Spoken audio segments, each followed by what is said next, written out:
მოგესალმებით ძვირფასო ტელემაყურებლო, ჩვენ ვწყებთ გადაცემას, რომელსაც ქვია კონსერვატორია. ბევრი რამ მოხდა ამ კვირაში. გუშინ ჩატარდა ყოფილი პრემიერის სასამართლო პროცესი. სახელმწიფო მას ედავება უკანონო შემოსავლების ლეგალიზაციას. მხოლოდ ერთადერთ ჭრილში შეიძლება ეს განვიხილოთ, სხვა დანარჩენი არის ინსინუაციები. ქართულ ოცნებას აქვს როგორც პოლიტიკური, ისე მორალური ძალა, რომ თავის რიგებში მყოფი ლიდერები, რაც უნდა მაღლა არ უნდა იყვნენ, საჭიროების შემთხვევაში გაასამართლოს კანონის ძალით. ამას მხოლოდ უნდა მივესალმოთ, რა თქმა უნდა, სინანულიც უნდა გამოვთქვათ, მაგრამ ეს არის კარგი, ეს არის რომ ცოცხალი ორგანიზმია ჩვენი ხელისუფლება და კლანების ჩამოყალიბება აქ ვერ მოხდება. ეს ცალსახად ფაქტია და ასე არის.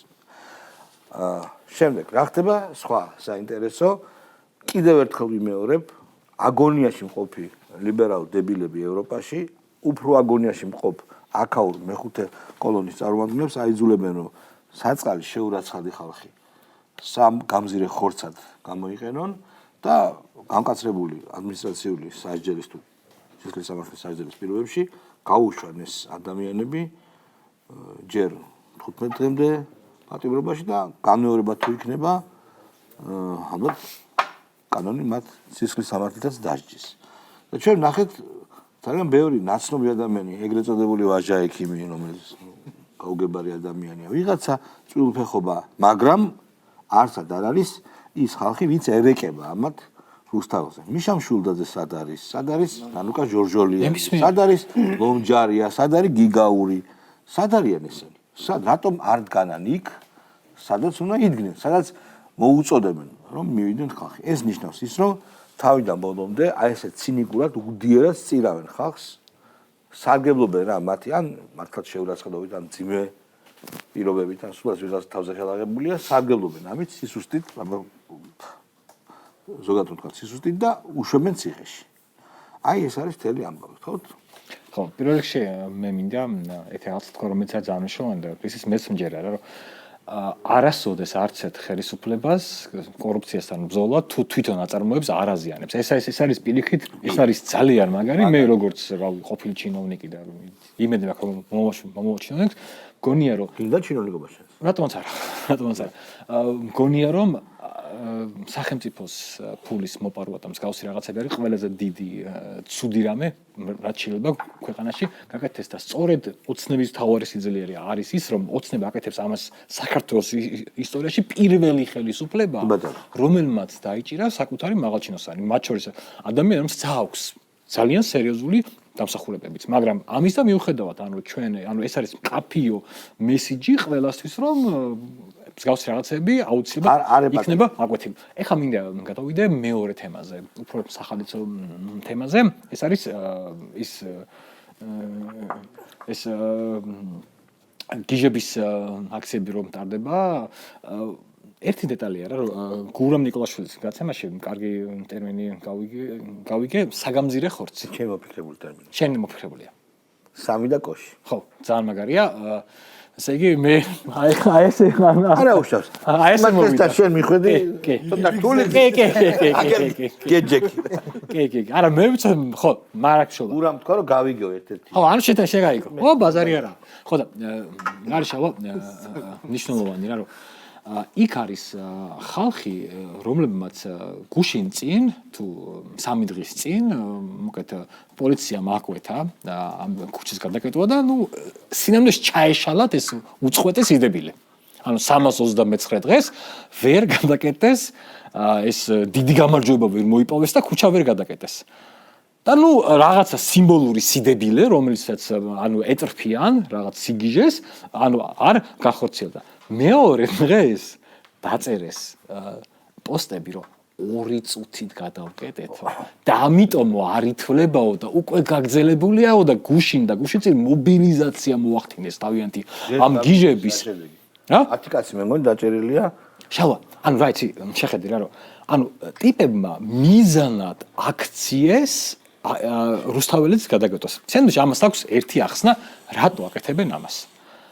დასავლეთმა ძალიან ასე ვთქვათ ცუდი საქმე გაუწია ამ ხალხს, ოღონდ ამ სულელებს არა რომელსაც იჭერენ რა, ცოტა უფრო მაღალი დონის ტიპებს, რომელსაც სივში ჩაიწერენ, რომ აი ის ტიპები, რომლებიც მიდიან და რომ თავს რო აჭერიებენ რა, ის ნაწილი რომ მე სივში ჩაიწერეს, რომ რო ჩავა ამერიკაში, რომ აი ტირანული ხელისუფლება ებრძოდა, დაიჭირეს, ამიტომ გრანტი უნდა მისცენ და ეს ყველაფერი შეიძლება ნინო ლომჯარიასთვის კარგი იყოს, იმიტომ რომ მისი ორგანიზაცია ფულს აიღებს, მაია პატრაისთვის კარგი იყოს, მაგრამ იმ სულელი ადამიანისთვის რას აკეთებს, ანუ არაფერს არ აძლევს.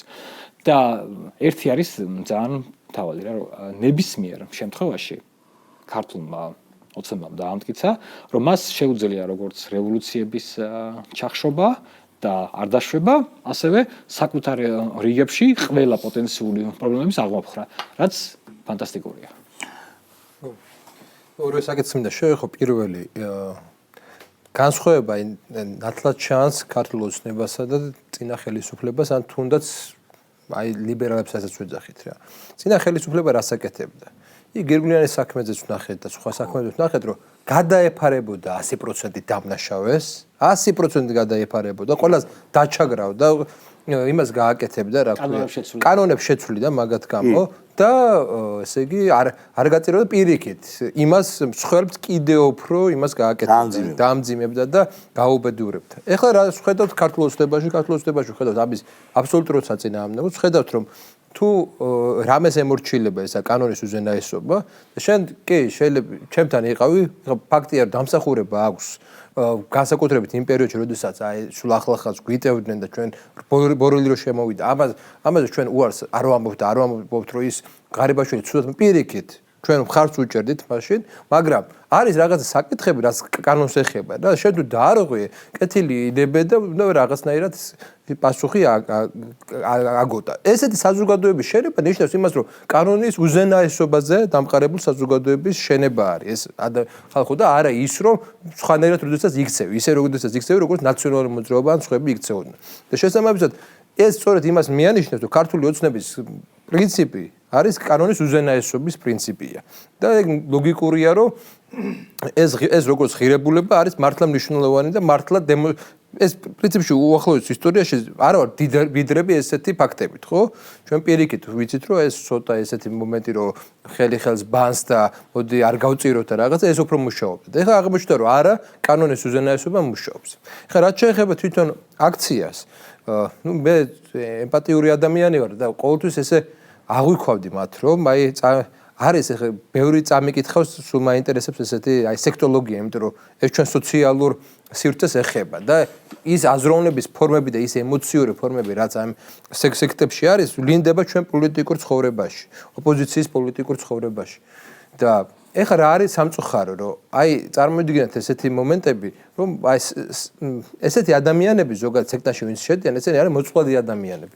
შეუძლებელია არ იყოს მოწყვლადი ადამიანი ის ვინც სექტაში შედის. სექტა იმიტომაც არსებობს, რომ არსებობენ მოწყვლადი ადამიანები, მაგრამ როდესაც სექტის ლიდერები იყენებენ მათ და მერე გაეცლებიან და რჩება მარტო ესეთი სექტა, რომელიც უმართავია თავისი არსით და სიგიჟე უკვე ჩადებულია მათ საქციელში, აი რაღაცნაირად უსუსურების შეგრძნება რჩება რა გაგებით, რომ იდეაში ადამიანი შეგიძლია შეცვალო რაღაც მაგალითით, არგუმენტით, რაღაცით, ხო? ანუ იმდენად ჩახშობილად ეს საკომუნიკაციო გზები და ისეთ სიგიჟეებს ჩადიან, რომ აი მეცოდები, აი ობიექტურად ძალიან მეცოდება ის ხალხი. აი ობიექტურად ძალიან მეცოდება ის ხალხი, რომ ერთი მხრივ ისეთ უბედურებაში არიან ჩავარდნილ ვიღაცების მართლა ნაძილების გამო, მეორე მხრივ ხედავ რომ აქვს ამ ხელა პრობლემები, ესე დიდი პრობლემები, დიდი ემოციური, ფსიქოლოგიური ჩანს ეს ტივტივებს გარედან ეს პრობლემები და არა ძალა არ არსებობს რაციონალურ სივრცეში, რომ ეს რაღაცა შეცვალოს. არის ობიექტურად არ არსებობს და მეორე მხრივ ხედავ რომ მას ბრმად იყენებს ჩემი მტერი, ჩემი ქვეყნის მტერი, მათ ბრმად იყენებს ჩემი ქვეყნის წინააღმდეგ. და რა თქმა უნდა, ეს არის ტრაგიკულობა, ეს არის მართლა ისეთი მდგომარეობა, როდესაც ადამიანები გაწირეს და ჩვენ უყურებთ აი სამწუხაროდ აი გაწირულ ადამიანებს, საკუთარ პრობლემებთან მარტო დარჩენილ ადამიანებს, რომლებსაც რომლებიც აი ესე გამოიყენეს და ნუ ხება ჩაიწერეს ქულები. მე ვფიქრობ რომ საბოლოოდ მე მაქვს იმედი რომ კარმა არსებობს და იმებთან ის იქნება ლომჯარია იქნება თუ ნანუკა იქნება თუ ვიღაცა ეს აუცილებლად მივა და მათ არ შეერჩებათ ის რაც გააკეთეს რომ ეს ხალხი ესე გამოიყენეს ესე აჭერინებენ ესეთ რაღაცებს ჩადიან თვითონ პარიში დაგულაობენ არ უნდა შერჩეთ ეს და რაღაცნაირად უნდა მოეკითხოთ აი ესეთ ადამიანებს ხო პარიში დაგულაობას რაც შეეხება მანდაც აი ესე ქაჯურად აკეთებენ ამ ყველაფერს ანუ როგორ უნდა იცი აი არ მინეს რუსული ოკუპანტური თევზჭერას რაც შეეხება და სხვადასხვა რაღაცებზე დაждდომას აი ეს უნდათ რა ანუ თევზიც უნდა დაიჭირონ და საინტერესო ალგოზაზე დაждდნენ ხო მეგონი ყველამ გაიგეთ რა ეს შალვა ხო და ვინც იცის ეს ცნობილი ოკუპანტური ანდაზე მე უბრალოდ მინდა რომ ეს ბევრი ეცადა მაგას რომ თევზის დაიჭირონ და საინტერესო ალგოზაზე დაждდნენ მაგრამ არ გამოდის ეს თევზი ვერ დაიჭირეს ან იქ ვერ დაждდნენ ორივე ერთად არ გამოდის რა ორივე ერთად არ გამოდის ანუ მე რატო ვამბობ არ გამოდის ხანხო რაღაცას როცა ცუდი ადამიანი ხარ ხო სოციალურად შერწყებული კატეგორიის ადამიანი ხო ქალიკაცის მნიშვნელობა არ აქვს девушкас низкое социальной ответственностью или мужчина с низкой социальной ответственностью оккупантურ ენაზე მაშინ არ უნდა ეცადო რომ შენ სამშობლოს გადარჩენაზე თავისუფლების იდეალებზე იფიქრო არ გამოდის უბრალოდ კი შეიძლება შენ მოინდომო ცოტა ხანი ვიღაცები გააბრიხო მაგრამ არ გამოვა რა ხო ну მეც ორივე თემაზე გავაკეთებ კომენტარს. პირველ რიგში ცხადია ეს ადამიანურად და ემოციურად არ არის ადვილი, იმიტომ რომ მართლა ეხა ყოფილ თანამებრძოლს ეხება საქმე პრემიერ-მინისტრს, უბრალოდ მეორე არის სახელმწიფოებრივი განზომილება ამ მიმართულების და ამ ხრივ ესე ვთქვათ, რომ ის ფაქტი, რომ აი ეხლა არის ამის შესაძლებლობა და ერთგვარად ამის აუცილებლობა, გამოწვეული არის იმით, რომ ის ზეწოლა ის რევოლუციური წნეხი რაღაც აზრით მოიხსნა და ქართული სახელმწიფო დღევანდელი მართველი შემადგენლობის მეთაურობით იცლის უკვე იმისთვის, რომ რაღაც აზრით მიეხედოს იმ პრობლემებს, რაც აი ამ რევოლუციის მოგერიების მიღმა არის, ხო? თორე ნებისმიერ სისტემას აქვს რაღაცა სიმძლავრის მაქსიმუმი, ხო? როდესაც ჩვენ აი სულ გიწევს, ხო, რომ ეხა რევოლუციურ ტალღებთან გამკლავება სულ იმას, ხო, ანუ შეუძლებელია, რომ ესე ვთქვათ, სხვადასხვა ფრონტზე ესე ერთი და იგივე ძალისხმევით იბრძოლოს. ეს არის ძალიან კარგი და რაღაც პოზიტიური დღის წესრიგი შეუნტანია და მე არ მგონია, რომ მე მგონია რომ ლიბერალების ესეთი ისოას რაღაცა ყევას გამოიწვევს არის ძალიან ფუჭი იმედები, იმიტომ რომ მგონია რომ პირიქით ეს მართველი გუნდის სიძლიერის ნიშანია, რაც ახლა ხდება.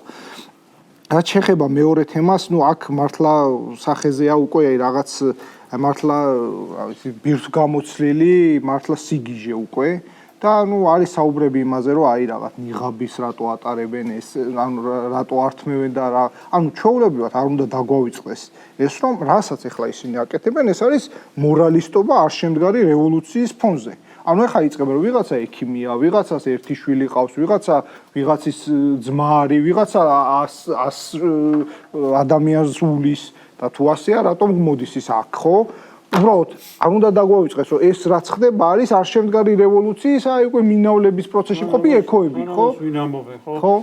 ეს მნიშვნელოვანია ხა ნაციონალური მოძრაობის ლიდერშიპი როგორ ეკარაკება რომ ციხეში არ დაიჭიროთ დანაშაულისთვის იმიტომ რომ რაღაცა ოჯახური მდგომარეობა რაღაც ეკონომიკა სახელმწიფო ანუ ეს ექიმი ანუ მე ხარ რავი ექიმები არის ჩემთვის ერთ-ერთი საპატივცემულო პროფესია გასაგები მიზეზების გამო ექიმი არა ხო მე არ ვიცი ხო აი უბრალოდ მე არ მესმის რომ აი მე ეს რაღაცნაირია ეს არის სხვათა შორის ეს არის სწორედ იმ ტოქსიკური ფემინურობის ნაწილი რაზეც აი ნუკრიხში რაც საუბრობს ხოლმე რომ აი ეს აი კალთის გადაფარება სადაც ეს არ უნდა ხდებოდეს რომ კანონის მე ვიცი ორი ექიმი ვაჟა ექიმი და აიბოლიტი რომელიც აი ეს ანუ ის მიშას ექიმი? მიშას ექიმი აკადემიკოსი პედიატრი რო არის. სახელი იცი? არა. არ იცი. ამიტომ აიბოლიტი და ვაჟა ექიმი არის. ის აიბოლიტი? არის, არა. აიბოლიტი. მიშას რო ტვინი რომ 20% უმუშავებს და სხვებს 3%. სახელი არის. ანუ ისეთი მაგარი არ არის. თუ სახელი იცოდე. ანუ მეორჯერ დაიჭერენ. არა, არ დაიჭერე, რავი, ნუ ოჯახი დაიფარავს ალბათ. აღარ გაუშვებს მოხუცს, მაგრამ ვაჟა ექიმი და აიბოლიტი. მეტი გაგიგიათ ექიმი. 71 წლის ცოტა ხნის წინ არ იყო 71 წლის ასაკისაო და როგორ შეიძლება მის დაჭერაო და ის აწყალი საფრანგეთის პრეზიდენტი 70 წლისა დიდი სარკოზი დიდი განსხვავება კი არა ის 5 წელი ჩააყუდეს და იმაზე ხმა არავის არ ამოუღია იმის დაჭერა შეიძლება და ამათი მიშას ექიმი რო არის და მისი მადებელი იმის დაჭერა როგორ შეიძლება კაცო ასაკი ან მიშას გოი მართლა პედიატრი კურნალობდა პედიატრიული ჭირდებოდა პედიატრი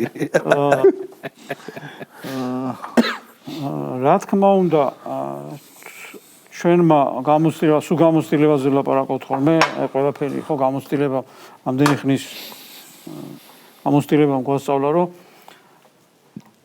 კორუფცია არის ქვეყნისათვის მხოლოდ დამღუპელი განსაკუთრებით ელიტარული კორუფცია ამ შემთხვევაში რა თქმა უნდა სახელმწიფოს პოლიტიკას კორუფციასთან ბრძოლასთან დაკავშირებით მივესალმები მხოლოდ თუნდაც რეალური ეს ყველაფერი იმიტომ და გვეჩვენებოდეს რომ საკუთარი რეპუტაციული ზიანის ხარჯზე გააკეთა ხო აი წეგან ხო ამოვდით რომ რაღაცას ყველა ლოგიკურად ყველა მოერიდებოდა რომ იცი რა არის ხა როგორ წარმოედგინიათ ნაცების დროს თავიანთი პრემიერ-მინისტრთან დაკავშირებით ეს ღონისძიებები განეხორციელებინათ იმიტომ რომ რეპუტაციული ზიანი მიადგებოდა და არ აწყობდა და მილიონი რაღაცა შეიძლება არგუმენტი ყოფილიყო რომ იცი რა ეხა დაგვაზიანებს ამას ისავს იმას ისავს მაგრამ ქართულ მოცნებამ ეს ნაბიჯი გადადგა იმიტომ რომ აწონდაწონილია რისკები და ყველაფერს ამჯობინეს ქვეყნისათვის საზოგადოებისათვის სასარგებლო პოლიტიკის გატარება სადაც ყოველთვის ბოლო არის ასე ვთქვათ ტკბილი ის რომ პირადი ურთიერთობები და ასე შემდეგ საუბრობდით ეს ყველაფერი ძალიან საწყენე ძალიან ცუდია სამარცხვინოა ბევრი ადამიანისთვის მაგრამ არსებობს უფრო მნიშვნელოვანი ეს არის სამშობლოს კეთილდღეობა და აქ ყველაფერი ჩამოიწერება ასე ვთქვათ რა წინა პლანზე უნდა დააყენო სამშობლო როგორც დააყენეს სამშობლო წინა პლანზე იმ დროს როდესაც აქეთ ხარეს იყო ფიანდაზები და რაღაცა აღიარება და რეპუტაციული განდიდება რაც გაუკეთეს უკრაინას და მეორე მხარეს იყო ის რაც მივიღეთ თქვათ ხო ომში არ ჩართვა და რეპუტაციული ზიანი და გადატრიალების ცდილობები და დღესაც რაც ხდება ეს ყველაფერი იმის დამსახურება მაგრამ მაშინაც ხელისუფლებამ აირჩია ქვეყნისა და საზოგადოებისათვის სასარგებლო პოლიტიკა ეხლა ორი სიტყვით მინდა თქვა როდესაც აი ეს მავნებლები რო გამოდიან და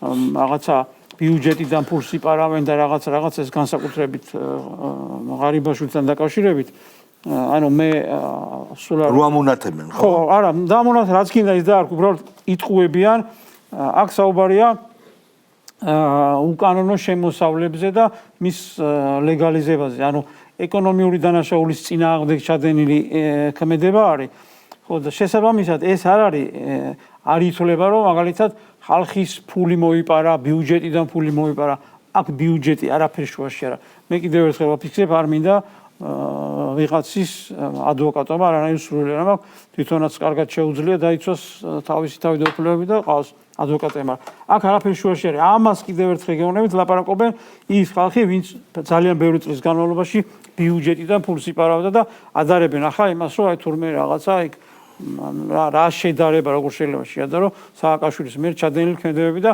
რატომ არ დაიჭირეს და რატო დაიჭირეს სააკაშვილი გაიქცა როგორც კურდღელი და სახელმწიფო მაშინ მიიღო ადეკვატური ზომები, რა თქმა უნდა, გაქცეულს და დამალულს მიმართ ძებნა უნდა გამოაცხადო და ამდენი წელი ძებნილი რო იყო, რომ ჩამობრძანა და ახლა მე იმას ფიანდაზებს არავინ არ დაუგებდა და თავისთავად ცხადია. ასე რომ შედარებასთან დაკავშირებით მომენტში გაცო. უკვე გასამართლებულიც იყო და მისჯილიც ჰქონდა და ასე შემდეგ. ეხლა რაც შეეხება ამ ჩვენ რაღაცა ესეთი მოწყვლადი საზოგადოება კარგად ახსენა, ნუკრი მე გიჯებს უძახ. ხო ისეთ როგორ არის აი რაც გაუკეთეს აი მზია ამაღლობებს ის ხო მაგ მოწყვლადი საზოგადოების ერთ-ერთი წევრი იყო რა და როგორც აღმოჩნდა ციხეში თქვათ რაღაცა 2 წელი მიუსაჯეს იფიქრეს რა შეიძლება და გაეკეთებინათ და მე ევროპარლამენტი აკეთებს ამას და იპიპი რო ყავთ ევროპარლამენტში ეს რაღაცა ყველაზე მომძრავლებული პარტია როა რასაც უნდა იმას იგონებს და რასაც უნდა იმას აკეთებს. მის ეს ჯილდო და ჯილდოს შინაარსი არის საერთოდ სხვა რაღაცა და ამაღლობელის ქმედება იყოს საერთოდ სხვა რაღაცა. ერთმანეთს კი ვესაუბრებით კარგად, მაგრამ რეკლამას ხომ უნდა მოვისმინოთ, რეკლამა.